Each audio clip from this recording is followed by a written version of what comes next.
Hi everyone, I'm Penny Shults. Today we are celebrating an exceptional woman. Driven by her calling to bring light into our world, Alicea Davis promotes innovative programs that heal and empower others to bring racial reconciliation for our nation. This Detroit native shares her passionate message about racial reconciliation through television, radio, school events, and on church and college campuses. Ms. Davis is an inspirational spoken word poet, author, and artist, and founder of Friends of Reconciliation Incorporated and Esteem Builders Productions Incorporated. Please join me in welcoming our guest today. Welcome, Alicea. I'm so glad you're on the program today. Thank you. I am honored to be here. I appreciate the invitation. You are a very busy lady. There's a lot going on in your life. Yes. I'm a wife, a businesswoman, a poet, and an artist, and an active church member. So God is good. He really is. You are have been honored recently through the city of Pontiac in sharing in a vision that you have for our nation. Let's talk about that. Wow. Okay. So I started a March 4th racial healing and racial reconciliation movement. Yes. It's surrounded about the date of March the 4th. So we celebrate Dr. Martin Luther King in January, his legacy, and we have Black History Month in February. So March 4th, the date of March 4th, is an opportune time for us to march forth, as in march forward, towards unity and racial healing. So we can be intentional every year about remembering America's dark past without reliving it. So we can be harmonious and more, we can connect more no matter what our past is, which we cannot change. So I want to challenge us to March 4th. And people are joining in this vision that you have and supporting it. What happened with the city of Pontiac recently? Well, we got the holiday. Yes, very exciting. We got the holiday. I was trying to figure out a way to say it, but there's no other way to say it. We actually established the first racial healing holiday on March the 4th of every year. And there was a proclamation given and voted on by the Pontiac Council. Yes, the City Council of Pontiac voted unanimously to establish the March 4th holiday. And our mayor, Mayor Deidre Waterman, she also signed a proclamation to declare March 4th a racial healing holiday every year in Pontiac, Michigan. That's very exciting. And you're asking others to join you in this. There's a program or a foundation that's been started. Can we talk a little bit about that? Yes. So Friends of Reconciliation, that is a nonprofit that is leading the March 4th movement. I did found the nonprofit, but I have a lot of community support, a lot of people that want to volunteer to help cultivate racial healing in our community and in our country. So Friends of Reconciliation, we want to give people the tools to have healthy and healing conversations, because a lot of people, they want to be understood and they want to make a connection, but we're leaving more offended, we're leaving more misunderstood, and even in more pain than when we started the conversation.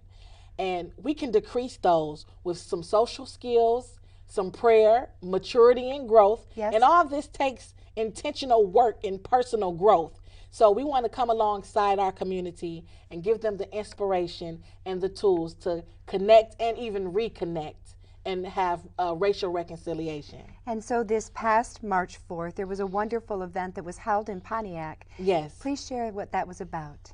Ooh, I mean, it was just so amazing. So we had our first March 4th event this year at the Platt Theater, and the turnout was amazing to see, just the openness and the desire to have hope, because a lot of people did not know what we mean when we say racial reconciliation or racial healing, because honestly, when you search the word, there's still a lot of diagnosing, is what I call it. People wanting to raise awareness, and some people even spreading hopelessness because they're sharing this information from a place of hurt and a place of anger. So sometimes in the narrative, when people say racial healing, it's still problem oriented and not solution oriented. So a lot of people didn't know what we meant when we said racial healing, but even still, the hope and the trust was present, because we almost packed the whole theater, and we shared not just the creative arts, but vital information. The video will be available soon. I'm excited about that. So yeah. How can people find out more about what's happening with this foundation or this nonprofit, which is called, once again, Friends of Reconciliation? Yes. How do we find out more about that? Well, you can go to our Facebook page under the name of Friends of Reconciliation. Our number is 1-888-81-UNITY. And also, if they want more racial healing information, they could go to my website, AliceaDavis.com. You've written a book called From Hatred to Healing. It's about racial reconciliation. Let's talk a little bit about some of the poems that are in this book and how those came about. Well, a lot of people, they see my joyful disposition right now, but honestly, it was not always this way. I started off very optimistic and very hopeful, in that when I was younger, I thought we lived in a post-racial society. But as I got older, I saw that we're still plagued with the sickness of racism in our country, and just the many forms of discrimination, hate crimes, institutionalized racism. It broke my heart. I didn't know how to process this reality. So I became very dark. My personality, my light, I want to say it was gone, but a lot of people who knew me say it was still there. It was still there. And you weren't raised that way. No, I was not. I was not raised that way. I didn't know how to process. I mean, just centuries of problems being perpetuated. How does one individual just process that? So with the help of the Lord, I was able to find healing through not just prayer, but also through the creative gifts that God gave me. Yes. Poetry, which has been a big therapy for me. Yeah. So this book came out of a lot of the poems that helped me get back to the light. Alicea, will you share one of your poems with our viewers? Yes, I will share one of my poems with the viewers. I do have a new one, though. Okay. I want to share just something that is fresh, that has not necessarily been released in terms of a book or, a publication. Like, this is a brand new poem. Okay. And it's speaking on the issue of color blindness, or should I say the ailment of color blindness. Color blindness. Color blindness may be an attempted step towards acceptance, but it denies a part of a person's humanity. It is an incomplete glance. If you do not see color, then you are missing out on the magnificence of human creation. For we all make diversity a powerful symbol in our nation. We represent the coexistence of all of mankind. This achievement goes unrecognized if you choose to be colorblind. In any other case of blindness, sight is lost. Losing your ability to appreciate diverse human beauty is your cost. Physical blindness is an impairment that you would not seek to receive. True color blindness is a deficiency in what you perceive. Can you distinguish the difference between blue and green? Do you see the colors yellow and red and the oranges in between? The colorful hues of your own skin is a gift to be seen. The identity crisis of America is what we must intervene. We are all colored people, each and every one of us. That is why the healing of our nation is a must. We need to gain an understanding and build more trust. Let us take in the color without the prejudice. Let us celebrate that our land is diverse in the rejection of ethnicity that the colorblind rehearse. Our variety is a blessing that you can open your eyes and find. Use the fullness of your sight. Refuse to be colorblind. Thank you. Powerful. Thank you. How does that happen? How does God download that into your spirit? Tell us about that incredible gift that God has given you. Wow. Well, he would have to tell you the secrets of it because I'm just a receiver of it. Willing. Yes, yes. So a lot of times the process is I'll hear a verse in my head and it'll get my attention because we have thoughts in our head all day long. But I know a poem is coming because it just gets my attention, like my antennas come up. That was powerful. So much truth and so much hope in what you just spoke and shared with us. Thank you. Thank you, Alicea. So you have participated in events at our Oakland University, and there is a diversity of voices. That event, Diverse Voice Initiative is what it's called through Oakland University. Yes. Let's talk a little bit about that because that is the message that is spreading across our country, and it is so timely and so good. Well, yes, thank you. The Diverse Voice Initiative is a conference at Oakland University. This year was their 17th anniversary of their conference, and the students demand the conference.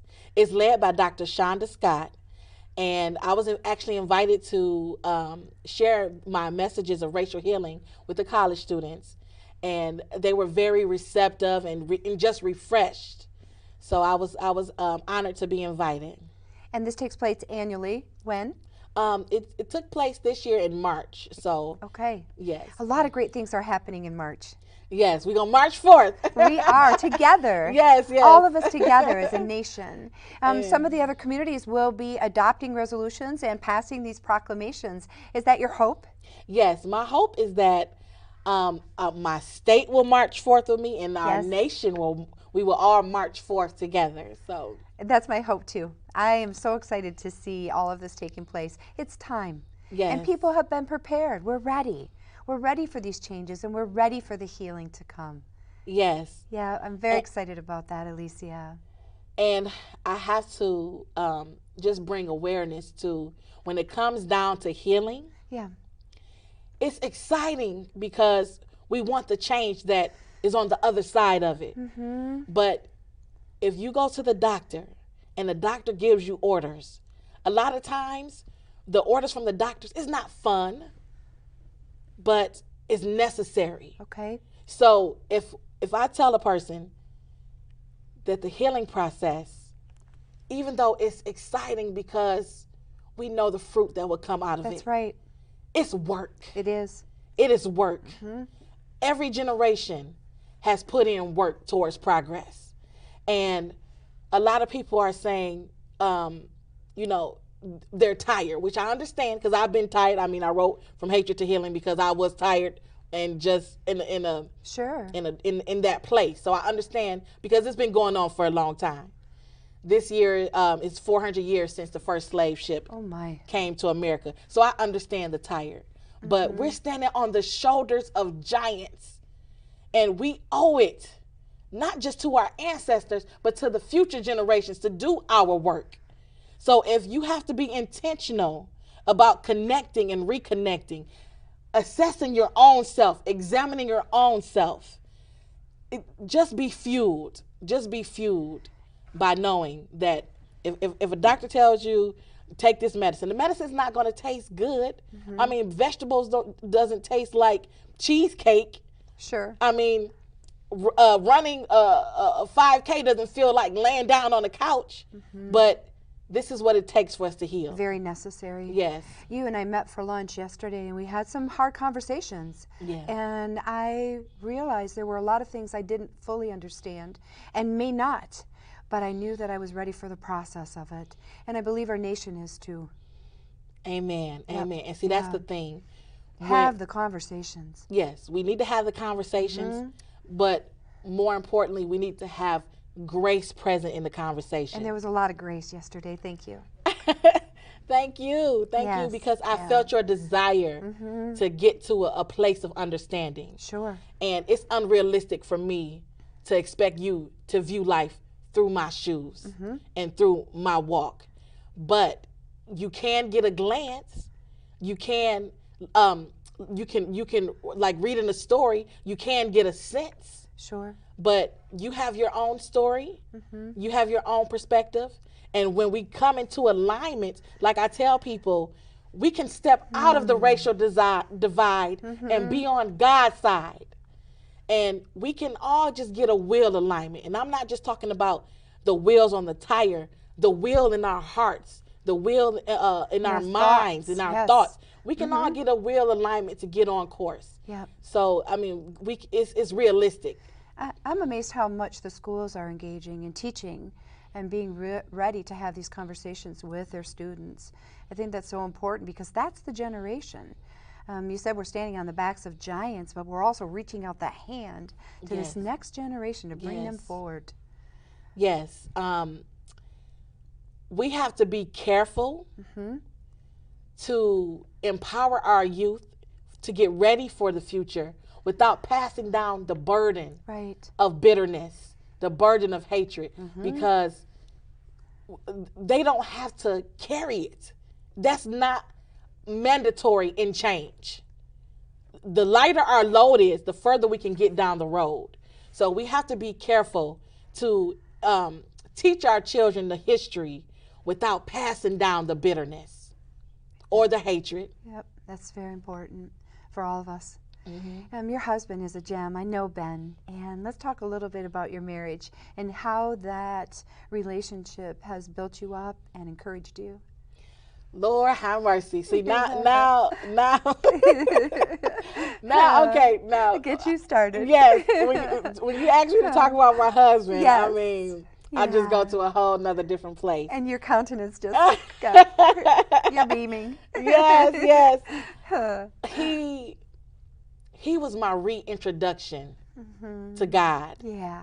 And I'm not putting him as an idol. Right. But he is a spiritual leader in our household.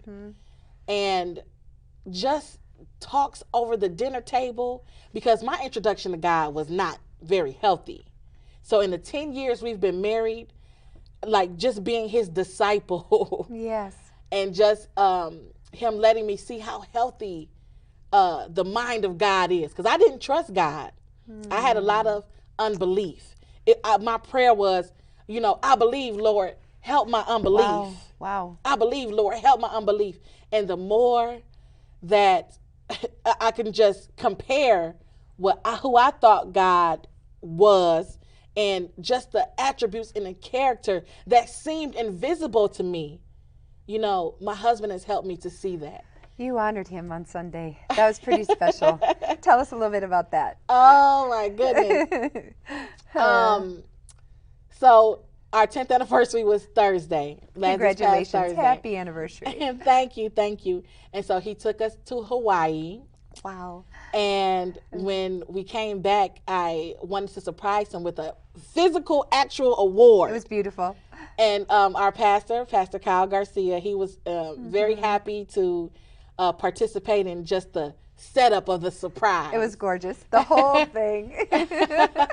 And the award read, "To my blessing, Benjamin A. Davis, for 10 faithful years of outstanding service as a husband, as a wonderful husband." You are an exceptional woman because of your exceptional man. Yes. Yeah. I mean, when the Bible says one can put 1,000 to flight and two can put 10,000 to flight, I just see the spiritual connection and how you know, how much more powerful we are together. Yep, I see that. Yeah. So anything else? What have we not touched that you want to make sure viewers know about? Well, a lot of people, they want to know, what can I do to be a part of the March 4th movement? That's a great question. Let's answer that. Okay, so there's a lot of things you can do. If you go to Friends of Reconciliation, or if you go to our Facebook page and connect with us, we will keep you in constant contact about our workshops where you can learn social skills training and be able to connect and have gracious conversations where you can reach an objective of understanding and building trust and fostering unity. And also, a lot of people, I learned the hard way that everybody's not an activist. But a lot of people want change. So just because a person may not post things on social media or, you know, just initiate a conversation doesn't mean that they don't desire to be a part of social change.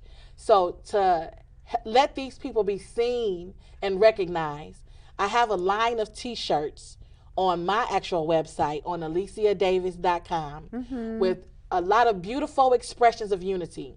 That's amazing. You're wearing one of them. Yes, Yeah. I have on the "We Are All Colored People" t-shirt today. So it came to me that if you pick a t-shirt that resonates with where you are and just wear it once a week, imagine what our society, our community would look like. Having the conversation. Yeah, having a conversation or just a billboard. You could just be a billboard of change in the grocery store, at the bank, at the church. Yeah. And just imagine if all these positive messages are seen throughout the community. Yes. So we can help be a voice for you. Yep. You just got to wear the shirt. And I need to attend the March 4th gathering next year. I couldn't go this year. I was invited but wasn't able to because I had a board meeting. But absolutely clearing my calendar for next year. You know what's exciting? We had such a major response. We're going to try to do it in September this year because March 4th is not just exclusive to March the 4th. Yes. So we're going to have another one midway. Amazing. So yes. I'm excited about that. Alicea, you are an exceptional woman. Thank you. And this is really good for us to have this conversation and learn more about what you're doing to affect your part of the planet. Thank you. Thank you so much. Thank you so much for viewing in today. This is an exciting time that we are living in, and we all can be exceptional women and men. Let's do our part. Let's get together and make the changes that are necessary. Have a wonderful day. We'll see you next time. Thank you.